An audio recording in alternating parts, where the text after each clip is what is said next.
Dr. Christopher Exley is the Reader in Bioinorganic Chemistry at the Birchall Centre, Keele University in Staffordshire, and Honorary Professor at the UHI Millennium Institute. He is a biologist at the University of Stirling with a PhD in the ecotoxicology of aluminium. His topic is a mechanism of toxicity of aluminium-based adjuvants. Good morning, and I guess first things first, incredible gratitude to Al and Claire Dwoskin for organizing this fantastic meeting. We only have 45 minutes to save the world, so I'm going to get right on with my talk. And I am going to talk about my favorite element, aluminium. I'm going to give us some background to that, some of which I hope will help the following talks as well. So I haven't got time to dwell on any particular aspect because I want to give you a short story which is vaccine related. But clearly, I am more than happy to talk to anybody about any part of it that we bring up today, or indeed anything to do with aluminium whatsoever. So this is what we have to do. We have to have this balance between our exposure, the burden, and our excretion of aluminium to understand how much aluminium there is in us and where it is. The obvious one, perhaps, is in what we drink. So we are exposed both through the stomach, certainly through inhalation across the lungs and the nose. There is plenty of water vapor or anything of that sort which we're taking in and potentially can get inside of us in that way. I put the little question mark by the skin. We always believed, didn't we, that the skin is this impervious barrier, protects us from everything. And we all poo-pooed the cosmetic companies that were producing all these compounds that said directly delivers to a particular site. And then nicotine patches came along, and everyone accepted that you could get nicotine across the skin by popping a nicotine patch on it. And many other examples now of the skin is not as impervious as we thought.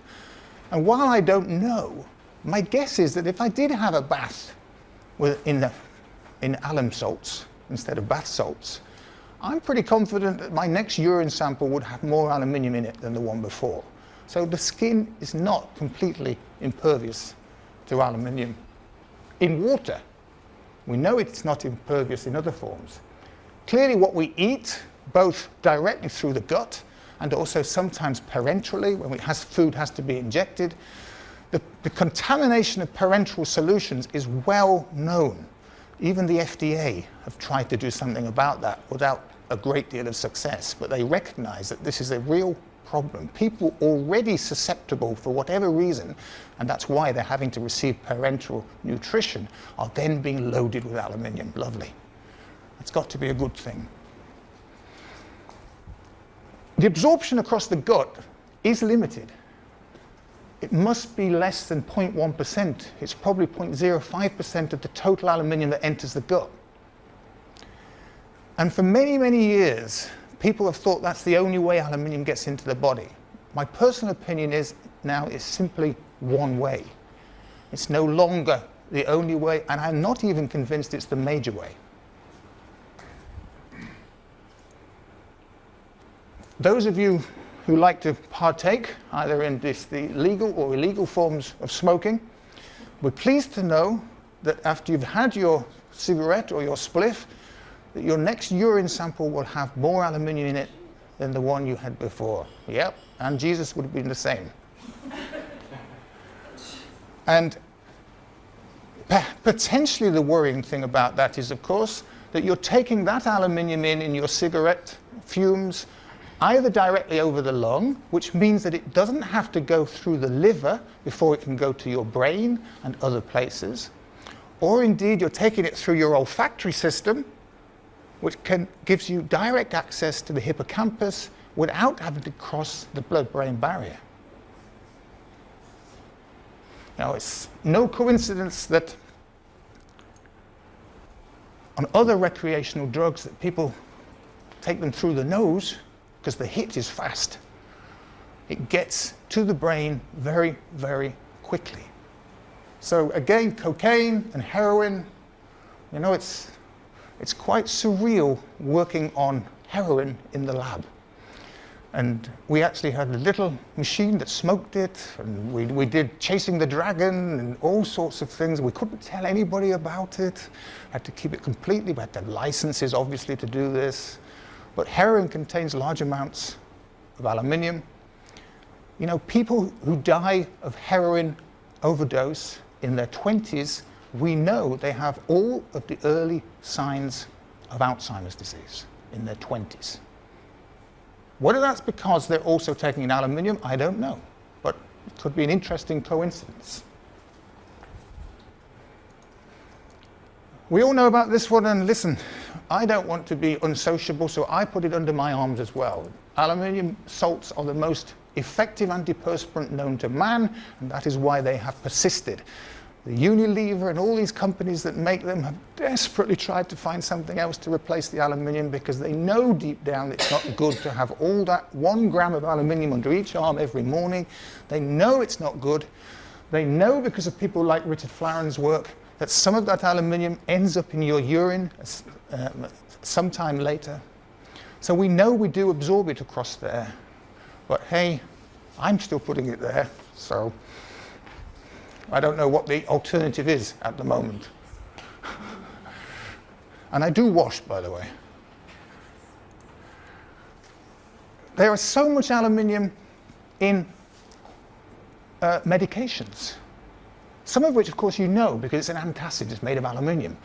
But how many people know that your aspirin is full of aluminium, particularly anything that says buffered on it? Because aspirin is very poorly absorbed in the gut. If it hits pH 2, it really is very poorly absorbed. But if it hits pH 2, but you've also got a buffer in there, which can actually raise the pH up to about 4-ish, the absorption is potentiated. So that's why we now have some really fast, effective aspirins that work very quickly, because of the buffering that aluminium salts give when they're given together. I'll give you a quick throwaway point. We're doing some work at the moment on the aluminium content of drugs for people with neurodegenerative diseases such as Alzheimer's, Parkinson's, and multiple sclerosis.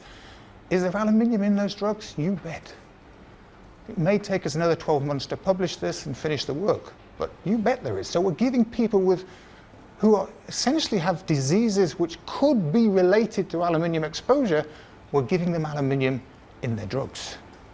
And for Alzheimer's disease, these are drugs that do no use anyway. Sunscreens, sun creams and sunblocks. I never use these things for many reasons. If I start talking about this now, and coincidence of melanoma and the use of sunscreens and this perfect curve that we've seen quite a few of, causal or not, they do contain large amounts of aluminium. Aluminium is a pro-oxidant. Both the active UV barrier protector and the aluminium get into the lower areas of the skin where they can act together to produce a pro-oxidant effect. Whether that has anything to do with melanoma, I don't know. But it's there, and if you, one day on the beach, if you follow World Health Organization guidelines on these products, you will put about 5 grams of aluminium on your body. This is our latest work on baby feeds. Quite unbelievable, and almost more unbelievable that no one wants to do anything about it. So in the European Union, we can have 200 micrograms of aluminium per litre in our water, so that is a maximum level. I think it's probably the same in the States. 50 is the recommended amount, 50 micrograms per litre. These are not health-based things, but they're still legislated. And it's the only legislation for aluminium that exists, actually, with respect to human health. However, in baby feeds, you've got orders of magnitude more aluminium in every major baby feed that we looked at. And we looked at the 15 most popular baby feeds in the United Kingdom.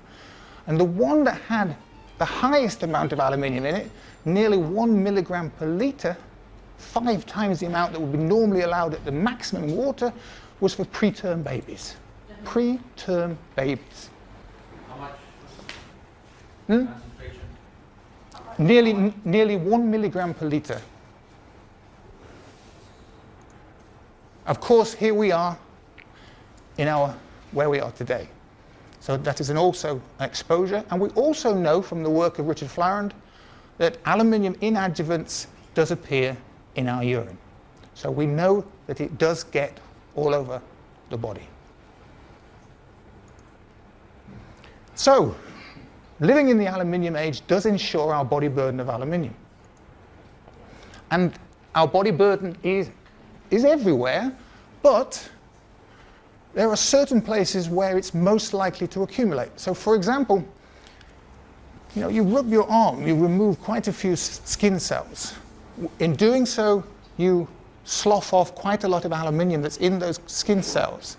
In other words, any cell preparation which is turned over quite quickly, there is less chance for aluminium to accumulate.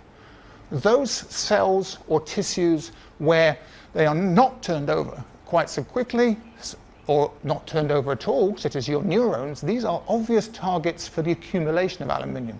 So the brain, the neurons, things like the bone, things like macrophages, things like heart cells, long-lived tissues and cells are obvious targets for an accumulation of aluminium.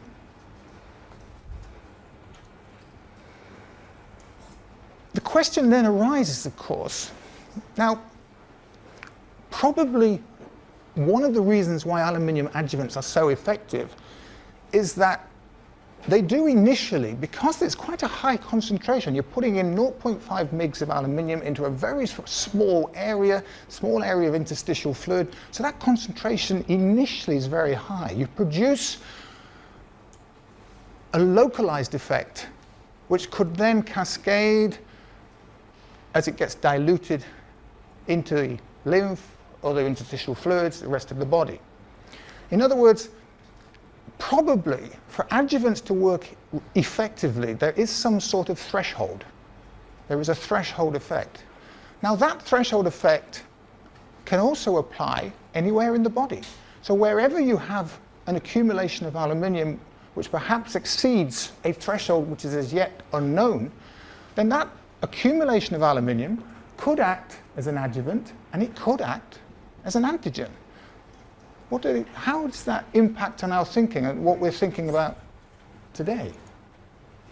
I mean, I've just put this one up because the brain is an area that we're working on quite a lot, and we were recently invited to review aluminium in the human brain. We've been invited because we're actually doing the largest study of the aluminium content of human brain ever attempted at the moment, where we will probably manage to get about 100 human brains analysed. We've done about 80 or so at the moment, and then our funding ran out actually in December, so we'll have to stop.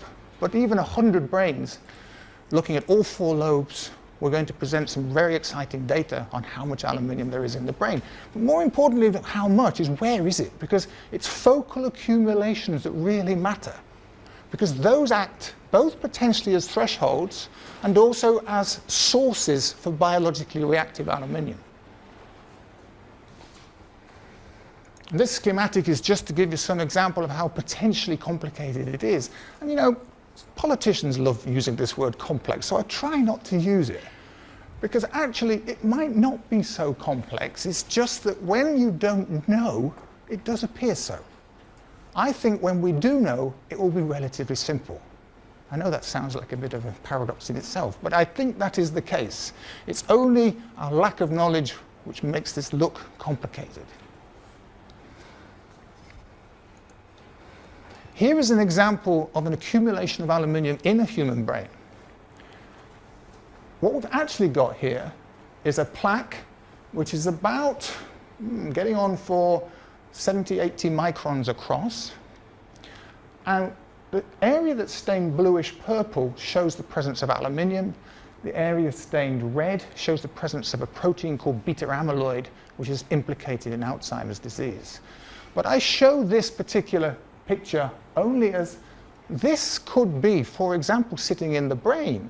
This could surpass a threshold for aluminium being an adjuvant and or antigen in the brain. Just imagine you have a higher than normal body burden of aluminium. You are potentially accumulating it in certain areas in the body. You then receive multiple vaccinations, all of which contain some aluminium. In those multiple vaccinations, aluminium is acting as adjuvant and antigen. It sets off cascades of potential responses, which I believe potentially can then cascade around the body, setting off potentially other stores of aluminium, whether they be in the brain or the bone, the connective tissue, the places where we might expect to find high or raised levels of aluminium. Could this type of cascade effect explain why an aluminium adjuvant could then, in some individuals only, produce such adverse effects and such generalized adverse effects? And many of the adverse effects that you see in people who have suffered following vaccination are very similar to the known effects of aluminium intoxication. So we do have situations of aluminium intoxication, and we do see many similar effects, such as the chronic fatigue, the muscle spasms, many things that aluminium is known to produce. This is the paper that's available online, but I don't quite have all the rest of the details yet. Anyway, there's some good news. Even if what I said was bad news, there is still some good news. The good news is that, of course, we have the excretion side of things. We are pretty damn good at keeping aluminium out of our body, but we don't manage it. However, the urine could well save us. We have fridges full of human urine. It's not so bad when it's cold.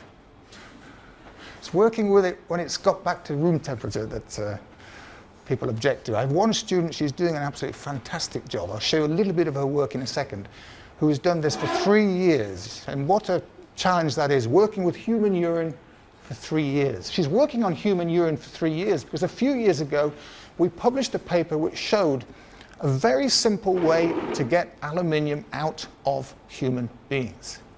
If you give them a mineral water which is rich in silicon, rich in something called silicic acid, SiOH4, the biologically available form of silicon, they pee aluminium in their urine. You can titrate aluminium from your body with a silicon-rich mineral water. And in this case, we were able to show we could do so in people with Alzheimer's disease. We now have programs up and running for healthy volunteers, people in their 20s. We have a program up and running for Alzheimer's disease where we're extending the period of time over which they are taking the silicon-rich mineral water to around 13 weeks. And we're just starting a program for Parkinson's disease. Again, I'm not giving anything away by telling you that we are going to be and have already been successful in removing aluminium from all of these types of people by simply giving you something you can buy on the supermarket shelf. I'm going to break all protocol and tell you that the one water that worked incredibly well was a water called Volvic in the United Kingdom, made by a French company called Volvic, made by a French company called Danone. But I can't tell you that now, because since Danone went into an agreement with us to work in this area, they then told me they no longer want to work with us. They no longer want to be associated with the possibility that aluminium, removal of aluminium might be an important thing. They will benefit from it at some point, because they are one of the few companies that have a silicon-rich mineral water. The one that we work with as well is a company called Spritzer, who will be more than happy for me to mention them in Asia, based in Malaysia. And their mineral water is even more effective than Volvic. It contains even more silicon. There are no downsides to silicon. Silicon is good. Silicic acid, SiOH4, is good.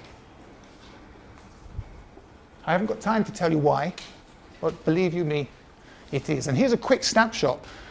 This is just one individual. All we really need to see, we've got excretion of silicon in the urine. That's the black. We've got excretion of aluminium and other metals in the urine. The aluminium is the red. against time for an individual having drunk a silicon-rich mineral water. I think we can all see that the aluminium and the silicon come out together. We have this for about 25 healthy controls, males and females now. It's very difficult data to do sort of stats on. You're not sure whether you're going to do it on single individual, you're going to try and put it all together, because everybody's physiology is different. So we're working on that. So I'm just showing you one example. But we know that you drink a silicon-rich mineral water, you pee aluminium. I'm absolutely confident if you included a silicon-rich mineral water in your everyday diet, that most of us could get our aluminium contents down to as close to, inverted commas, normal as possible. Like many of you, I am contacted on a regular basis by people who have been adversely affected, sometimes by vaccination, and other aluminium-related issues.